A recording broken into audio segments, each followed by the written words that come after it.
I'm Manveen Rana, Innovations Editor here at Hub Culture at Davos 2024, and I'm joined today by the team from Sustainable IT. Introduce yourselves. Hi, I'm Ralph Loura. I'm the chairman of the board for Sustainable IT. And I'm Josh Harbert. I'm the founder and president of sustainableIT.org. Josh, just give us a sense of what Sustainable IT does. Yeah, we're a global community of technology leaders, really with a passion around sustainability, and it's extremely important that the technology leadership and technology leader voices are elevated on the global stage. And we saw there being a pretty big gap between the conversations that were happening and really technology leaders' participation in those dialogues. So we formed a nonprofit and led by CIOs and other technology leaders, really with a mission of advancing global sustainability through technology leadership. And what are you hoping to achieve while you're here in Davos? Well, first and foremost, making some connections, really beginning to understand who's doing what in the space, how we can accelerate and amplify each other's work, and then from there, building a bigger presence next year and continuing to build momentum around the movement. Is this part of growing the alliance?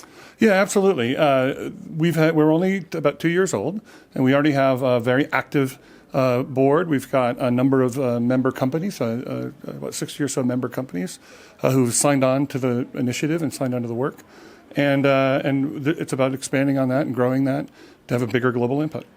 And just tell me a bit about your experience before Sustainable IT and how you came to be the president. Great. Well, yeah, absolutely. We were watching an awards ceremony a few years ago, and me and the founder of Delphix, Jedediah Ua, and we were amazed at the stories that were being told. But the story that wasn't being told was around sustainability. And we felt, what if we could get the stories of the greatness that a lot of these CIOs were doing for their businesses, for their nations and for the world, and get it out there. So we decided that there's a need to develop a community to where we could celebrate those successes, where we could author best practices, where we could build a standard that everyone can believe in, but most importantly, the collaboration that happens between CIOs, technology leaders, and other aspects of the business to advance those conversations together instead of trying to do it alone. And what about you? Well, and so I had a career as a CIO. So I spent most of my career as a CIO in various industries and various size companies. And one of the things about the CIO community is the CIOs that sort of get it, that are effective, that really rise to the top in the organizations, see these sort of trends coming on, understand where they can engage, where maybe others don't. And we've seen it with digital transformation. We saw it with mobile before that, with the internet before that, and so on. And this seems like one of those pivots where there does need to be a much more active conversation and role of IT leaders in the ESG work that most companies have underway. A lot of CIOs don't see it yet, and we thought it was time to kind of shake it up and get people involved. There has been a sense that ESG is falling out of fashion slightly. A lot of businesses sort of moving away from it. Yeah. How are you combating that? Well, so we're not an ESG,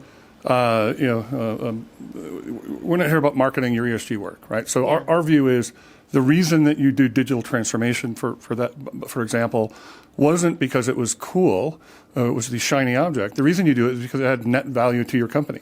And our view is that ESG work has net value to the companies of these leaders. Because, for instance, if you're not manufacturing something, the odds are that the largest ESG footprint in your company stems from your technology use. It's your data center, your software, your network, your tech refresh of your laptop, your cell phone. So it's that kind of consumption, that kind of architecture and thinking that needs to be revisited. And by doing that effectively, not only can you help improve the environment, but you can do so while improving the bottom line and creating value for your company.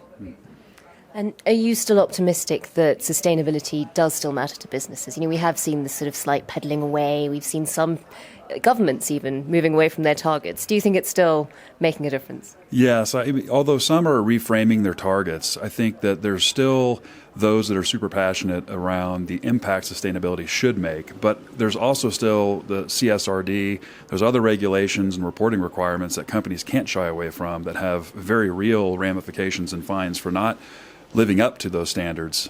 So they have to do something. They're urged to do something. So there's those that do it because it's important, and those are the early adopters and members of sustainable IT. And there's those that will be laggards that are required to do it because of the regulatory pressures that are on them.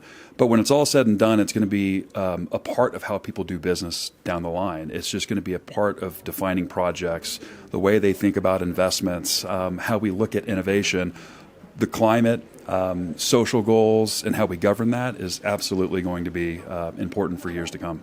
Well, Josh and Ralph, thanks very much for joining us here at Davos. I'm Manveen Rana.